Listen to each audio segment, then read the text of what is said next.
Hi hello welcome back to my channel. So ഇന്നത്തെ video എന്ന് വെച്ചിട്ടുണ്ടെങ്കിൽ ഞാൻ എഴുതിയ ആൻസേഴ്സിന് ഫസ്റ്റ് ടൈം ഞാൻ എനിക്ക് കിട്ടിയ ഫീഡ്ബാക്ക് ആട്ടോ ഇന്നത്തെ വീഡിയോ ഞാൻ എക്സ്പ്ലെയിൻ ചെയ്യാൻ പോകുന്നത്. അതിൽ ഞാൻ എങ്ങനെയാണ് ആൻസേഴ്സ് എഴുതിയത്, പിന്നെ എനിക്ക് കിട്ടിയ ഫീഡ്ബാക്ക്സ് എന്തൊക്കെയാണ്, അതൊക്കെയാണ് ഈ വീഡിയോയിൽ പറയുന്നത്. സോ നമുക്ക് നമ്മുടെ എക്സ്പ്ലനേഷനിലോട്ട് പോവാം. പിന്നെ ഇതെന്ന് പറഞ്ഞിട്ടുണ്ടെങ്കിൽ എൻ്റെ ആൻസേഴ്സ് ആയിരുന്നു. ഞാനൊരു ഇൻസ്റ്റിറ്റ്യൂട്ടിൽ ചേർന്നിട്ടുണ്ടായിരുന്നു. പക്ഷേ ഞാനവിടെ 1 മന്ത് ഉണ്ടായിരുന്നുള്ളൂ. ഒരു 1 മന്തിൽ ഞാൻ ഈ 2 ആൻസേഴ്സ് എഴുതിയിട്ടുണ്ടായിരുന്നുള്ളൂ. അതെനിക്ക് ഇവാലുവേറ്റ് ചെയ്ത് തന്നതായിരുന്നു അവർ, എൻ്റെ മെൻറ്റർ. അപ്പോൾ ഇതിൽ ക്വസ്റ്റ്യൻ ചോദിച്ചിരിക്കുന്നതെന്ന് വെച്ചാൽ define black holes and briefly explain the process leading to its formation in the cosmos എന്നാണ് എഴുതിയിരിക്കുന്നത്. ബ്ലാക്ക് ഹോൾസിനെ കുറിച്ചിട്ട് എന്താണെന്നൊരു ഇൻട്രൊഡക്ഷൻ കൊടുത്തിട്ടുണ്ടായിരുന്നു. പക്ഷേ കുറച്ചും കൂടി ആകാമെന്നായിരുന്നു എനിക്ക് കിട്ടിയ ഇത്. പിന്നെ ചോദിച്ചിരിക്കുന്നത് ഞാൻ അതിൻ്റെ process leading to formation of the black holes അത് ഭയങ്കര ഇൻകംപ്ലീറ്റ് ആണ്. ചിലപ്പോൾ എനിക്കൊരു ഡയഗ്രത്തിൽ കൂടി അത് ചെയ്യായിരുന്നു എന്നാണ് എനിക്ക് കിട്ടിയ ഫീഡ്ബാക്ക്. ഇത് ഞാൻ കഴിഞ്ഞ വർഷം എഴുതിയ കേട്ടോ. പിന്നെ അത് പോരാതെ നോക്കുവാണെങ്കിൽ ആ ഒരു ക്വസ്റ്റിന് ഇൻട്രൊഡക്ഷൻ ഉണ്ട്, പിന്നെ ഒരു ബോഡി ഉണ്ട്, പക്ഷേ അത് ഇൻകംപ്ലീറ്റ് ആണ്. ആൻഡ് പിന്നെ എന്താണെന്ന് വെച്ചിട്ടുണ്ടെങ്കിൽ ഈ കൺക്ലൂഷൻ ഇല്ല, അതൊരു പ്രശ്നമാണ്. പക്ഷേ എനിക്ക് 1.5 മാർക്കിന് കിട്ടിയിട്ടുണ്ടാവുള്ളൂ. 10 മാർക്കിൻ്റെ ക്വസ്റ്റ്യൻ ആയിരുന്നു, പക്ഷേ 1.5 മാർക്ക് കിട്ടി. അപ്പോൾ എനിക്ക് അതിൻ്റെ ഫീഡ്ബാക്ക്സ് ഉണ്ട്. ക്യാൻ ബി മോഡ് ഫോമൽന്ന് ഇൻട്രൊഡക്ഷനിലുണ്ട്. പിന്നെ ബോഡി ഇൻകംപ്ലീറ്റ് ആണ്, ഓക്കെ. പിന്നെ try to show stages of formation with diagram എന്ന് പറഞ്ഞു കൊടുത്തിട്ടുണ്ട്. ആൻഡ് പിന്നെ വേറെ എന്ന് വെച്ചിട്ടുണ്ടെങ്കിൽ കൺക്ലൂഷൻ ഇല്ല. പിന്നെ രണ്ടാമത്തെ ക്വസ്റ്റ്യൻ എന്ന് വെച്ചിട്ടുണ്ടെങ്കിൽ explain the differences between GDP and GVA, how does the measures contribute to our understanding of our economic growth എന്ന് കൊടുത്തിട്ടുണ്ട്, ഓക്കെ. അപ്പോൾ ഇതിൽ GDP എന്താണ്, അതിൻ്റെ ഫുൾ ഫോം എന്താണെന്ന് പറഞ്ഞിങ്ങനെ കൊടുത്തിട്ടുണ്ട്. ഞാൻ GDP stand for gross domestic product which refers to the monetary value of all goods and services produced within the territory of a country within a specific time period. ഇത് GDPയുടെ ഇതാണ്, എക്സ്പ്ലനേഷനാണ്, അത് കൊടുത്തിട്ടുണ്ട്. പക്ഷേ അത് കഴിഞ്ഞിട്ട് ഇൻട്രോ കൊടുത്തിട്ടുണ്ട്. പക്ഷേ അത് കഴിഞ്ഞിട്ട് വരാൻ നേരത്ത്, ബോഡിയിലേക്ക് വരാൻ നേരത്ത് ഞാൻ എന്താണോ ക്വസ്റ്റ്യൻ ചോദിച്ചിരിക്കുന്നത് അത് കറക്റ്റായിട്ട് അഡ്രസ്സ് ചെയ്തിട്ടില്ല. ഞാൻ എഴുതിയാക്കുന്നത് എന്താണെന്ന് വെച്ചിട്ടുണ്ടെങ്കിൽ GDP എങ്ങനെ കാൽക്കുലേറ്റ് ചെയ്യണേ, ഗ്രോസ് വാല്യൂ ആഡഡ് എങ്ങനെ കാൽക്കുലേറ്റ് ചെയ്യണമെന്ന് എനിക്ക് ചോദിച്ചിരിക്കുന്നത്.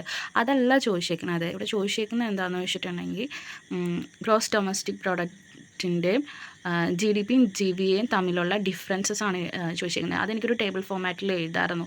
പിന്നെ എങ്ങനെയാണ് ആ മെഷേഴ്സ് നമ്മുടെ എക്കണോമിക് ഗ്രോത്ത് എങ്ങനെയാണ് അത് നമ്മുടെ എക്കണോമിക് ഗ്രോത്ത് മനസ്സിലാക്കാൻ വേണ്ടി ആ മെഷേഴ്സ് എങ്ങനെയാണ് നമ്മൾ കോൺട്രിബ്യൂട്ട് ചെയ്യണേ എന്നാണ് ചോദിച്ചിരിക്കുന്നത്.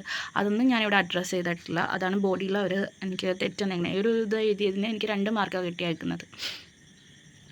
ഇതൊരു 150 വേർഡ്സിൽ എഴുതേണ്ട ഒരു ചോദ്യമായിരുന്നു. പൊക്കത്തെയും മുകളിലത്തെ അത് തന്നെ 150 വേർഡ്സ്. പക്ഷേ ഞാൻ എത്ര ഇതാണ് എഴുതിയേക്കണതെന്ന് നിങ്ങൾ കണ്ടില്ലേ. രണ്ടാമത്തേൽ വരാൻ നേരത്ത് എനിക്ക് ഇൻഫർമേഷൻസ് ഉണ്ടായിരുന്നു. എനിക്ക് എന്തായിരുന്നു GDP GVA എന്നറിയാമായിരുന്നു, അതെങ്ങനെ കണ്ടുപിടിക്കണമെന്നൊക്കെ അറിയാമായിരുന്നു. പക്ഷേ എന്ന് വെച്ചിട്ടുണ്ടെങ്കിൽ ഇവിടെ ക്വസ്റ്റ്യനിൽ ചോദിച്ചിരിക്കുന്നതല്ല ഞാൻ അഡ്രസ്സ് ചെയ്തേക്കുന്നത്. എനിക്കറിയാവുന്ന എന്താണ് അതിനെക്കുറിച്ചൊക്കെയുള്ള GDP എന്താണ്, GVA എന്താണ്, അതൊക്കെ എഴുതി വെച്ചിട്ടുണ്ട്. പക്ഷേ ഇങ്ങനെയാണ് ഞാൻ എഴുതണമെങ്കിൽ എനിക്ക് എക്സാമിന്, അതായത് UPSC എക്സാമിന് മാർക്ക് കിട്ടത്തില്ല. കാരണം എന്താണെന്ന് വെച്ചിട്ടുണ്ടെങ്കിൽ അവരെന്താണോ ചോദിച്ചിരിക്കുന്നത് അതിനല്ല ഞാൻ അഡ്രസ്സ് ചെയ്തേക്കുന്നത്. എൻ്റെ കയ്യിൽ എന്തൊക്കെ നോളേജ് ഉണ്ടോ അതൊക്കെ ഞാൻ അവിടെ എഴുതി വെച്ചിട്ടുണ്ട്. എന്തൊക്കെ കണ്ടൻറ് ഉണ്ടോ അതൊക്കെ എഴുതി വെച്ചിട്ടുണ്ട്. അവിടെ കണ്ടില്ലേ ഞാൻ എഴുതി വെച്ചേക്കുന്നത്. പിന്നെ ഞാൻ എഴുതി വെച്ചേക്കുന്നത് limitations of GDP. Actually limitations അവിടെ ചോദിച്ചിട്ട് പോലുമില്ല ക്വസ്റ്റ്യനിൽ. പക്ഷേ എങ്കിലും എനിക്കത് പഠിച്ചത് കാരണം ഞാൻ അവിടെ വീണ്ടും എഴുതി വെച്ചിട്ടുണ്ട് GDPയുടെ ലിമിറ്റേഷൻസ്. അപ്പോൾ അവർ എനിക്ക് ഫീഡ്ബാക്ക് തന്നിട്ടുണ്ട്, അത് ക്വസ്റ്റ്യൻസിൽ ആസ്ക് ചെയ്തിട്ടില്ല എന്ന് പറഞ്ഞിട്ടുണ്ട്. പിന്നെ മുകളിലത്തെ കുറച്ച് എങ്ങനെ GDP GVA ഒക്കെ കമ്പ്യൂട്ട് ചെയ്യാം എന്നുള്ള ഇക്വേഷൻസ് ഇല്ലേ, അത് ഞാൻ എഴുതി വെച്ചിട്ടുണ്ടായിരുന്നു. പക്ഷെ അതൊന്നും റെലവൻറ്റ് ഒന്നുമല്ല. അത് കഴിഞ്ഞിട്ട് ഫീഡ്ബാക്ക് കിട്ടിയെന്ന് വെച്ചിട്ടുണ്ടെങ്കിൽ ക്വസ്റ്റിൻ്റെ ഡിമാൻഡ് മെറ്റ് ചെയ്തിട്ടില്ല.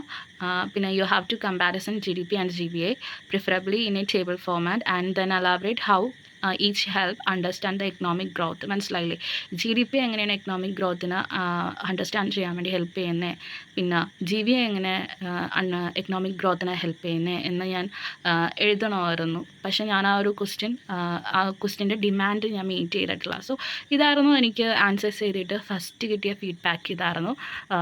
അതിനുശേഷം ഞാൻ വീണ്ടും എന്താ പറയുക എൻ്റെ ആൻസേഴ്സിൽ വർക്ക് ചെയ്തിട്ടുണ്ട്. എനിക്കിപ്പോൾ എനിക്ക് എൻ്റെ പ്രശ്നങ്ങളൊക്കെ മനസ്സിലായി. അത്യാവശ്യം ബേസിക് കണ്ടൻറ് ഉണ്ട്. പക്ഷേ കണ്ടൻറ് ഉണ്ടെങ്കിലും ഞാൻ എന്താണോ അവർ ക്വസ്റ്റ്യൻ ചോദിക്കുന്നത് ആ ക്വസ്റ്റ്യൻ്റെ ഡിമാൻഡ് എനിക്ക് മനസ്സിലാവുന്നുണ്ടായിരുന്നില്ല ആ ഒരു ടൈമിൽ.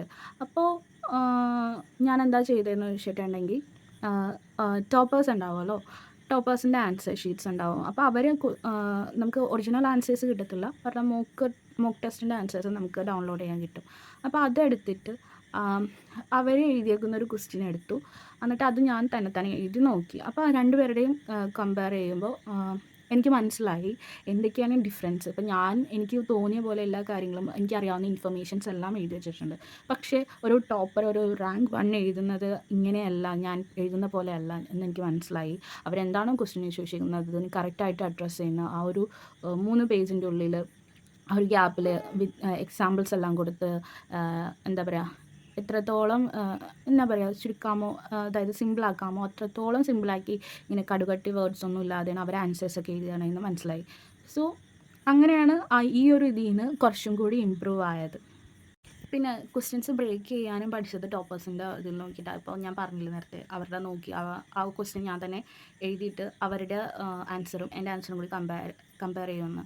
അപ്പോൾ ക്വസ്റ്റ്യൻ എഴുതാൻ നേരത്ത് എന്താ പറയുക, ഞാൻ എൻ്റെ ഇഷ്ടത്തിന് അനുസരിച്ച് എഴുതും. അതിൽ എനിക്ക് എന്താണോ തോന്നിയത്, ക്വസ്റ്റ്യൻ ഡിമാൻഡ് ചെയ്തത് എന്താണോ തോന്നിയത് അത് ഞാൻ എഴുതും. എന്നിട്ട് ഞാൻ ഇവരുടെ ഇത് വന്ന് ചെക്ക് ചെയ്യും, ടോപ്പേഴ്സിൻ്റെ കോപ്പി വന്ന് ചെക്ക് ചെയ്യും. അപ്പോൾ ഇങ്ങനെ അവർ ഇങ്ങനെ മറ്റേ ക്വസ്റ്റ്യൻ നമുക്ക് കട്ട് ചെയ്തത് കാണാൻ പറ്റുമല്ലോ. അപ്പോൾ എനിക്ക് മനസ്സിലായി. സോ കമ്പയർ ചെയ്യുമ്പോൾ നമുക്ക് ക്വസ്റ്റ്യൻ കമ്പയർ ചെയ്യുമ്പോൾ മനസ്സിലാവും ഇങ്ങനെയൊക്കെയാണ് ക്വസ്റ്റ്യൻ ബ്രേക്ക് ചെയ്യേണ്ടത് എന്ന് നമുക്ക് എന്താ പറയുക മനസ്സിലാകും. സോ ഇങ്ങനെ നമുക്ക് ചെറിയ ചെറിയ കാര്യങ്ങളൊക്കെ ചെയ്ത് നമുക്ക് തന്നെത്താൻ നമ്മുടെ ആൻസർ റൈറ്റിങ്ങിൽ ഇമ്പ്രൂവ് ചെയ്യാൻ പറ്റും. സോ അത്രേ ഉള്ളൂ ഇന്നത്തെ വീഡിയോ. അടുത്തൊരു വീഡിയോയിൽ ഞാൻ എൻ്റെ പണ്ടത്തെ ഞാൻ ആദ്യം എഴുതിയപ്പോൾ ഉള്ള ആൻസേഴ്സ് എങ്ങനെയായിരുന്നു ആൻഡ് ഇപ്പോൾ എഴുതുമ്പോൾ ഉള്ള ആൻസേഴ്സ് എങ്ങനെയാണ്, ഇത് രണ്ടും തമ്മിലുള്ള ഒരു കമ്പാരിസൺ ഞാൻ കാണിച്ചു തരാം കേട്ടോ. അപ്പോൾ നിങ്ങൾക്ക് കുറച്ചും കൂടി എന്താ പറയുക യൂസ്ഫുൾ ആയിരിക്കും അത്. അപ്പോൾ ആദ്യമായിട്ട് ആൻസേഴ്സ് എഴുതാൻ പോകുന്നവരെ പേടിക്കേണ്ട. നിങ്ങളുടെ കയ്യിൽ ബേസിക് കണ്ടൻറ്റ് നിങ്ങൾ പഠിക്കുക. ആൻഡ് ഇപ്പോൾ എന്തെങ്കിലും പഠിക്കുന്ന കൂട്ടത്തിൽ തന്നെ അതിൻ്റെ മെയിൻസിൻ്റെ PYQs കൂടി ചെയ്യുക, UPSCയുടെ മെയിൻസ് PYQ കൂടി ചെയ്യുക. എന്നിട്ട് അത് എന്താ പറയുക, എന്നിട്ട് ഓരോ ഇൻസ്റ്റിറ്റ്യൂട്ടും അതിൻ്റെ ആൻസേഴ്സ് തന്നിട്ടുണ്ടാവുമല്ലോ, അതുമായിട്ട് കമ്പയർ ചെയ്യുക. ഇങ്ങനെയൊക്കെ ചെയ്യുക. ആദ്യം നമ്മൾ എഴുതുന്നത് ഭയങ്കര പൊട്ട ആൻസേഴ്സ് ആയിരിക്കും, ഒരിക്കലും എന്താ പറയുക കാശിന് കൊള്ളാത്ത ആൻസേഴ്സ് ആയിരിക്കും. പക്ഷേ ഈ ഒരു ഇതിൽ നിന്നായിരിക്കും, 0 ലെവലിൽ നിന്നായിരിക്കും എഴുതി പ്രാക്ടീസൊക്കെ ചെയ്തിട്ട് നമ്മൾ ഇമ്പ്രൂവ് ആയിട്ട് വരുന്നത്. സോ ഇതുവരെ ആൻസേഴ്സ് പ്രിപ്പയർ ചെയ്യാത്തവർ ആൻസേഴ്സ് എഴുതാത്തവർ ആൻസേഴ്സ് എഴുതി തുടങ്ങുക കേട്ടോ. സോ അത്രേ ഉള്ളൂ ഇന്നത്തെ വീഡിയോ. നിങ്ങൾക്ക് ഹെൽപ്ഫുൾ ആയെന്ന് വിചാരിക്കുന്നു. ഓക്കെ, അടുത്തൊരു വീഡിയോ ആയിട്ട് കാണുന്നവരെ ബൈ, ടേക്ക് കെയർ.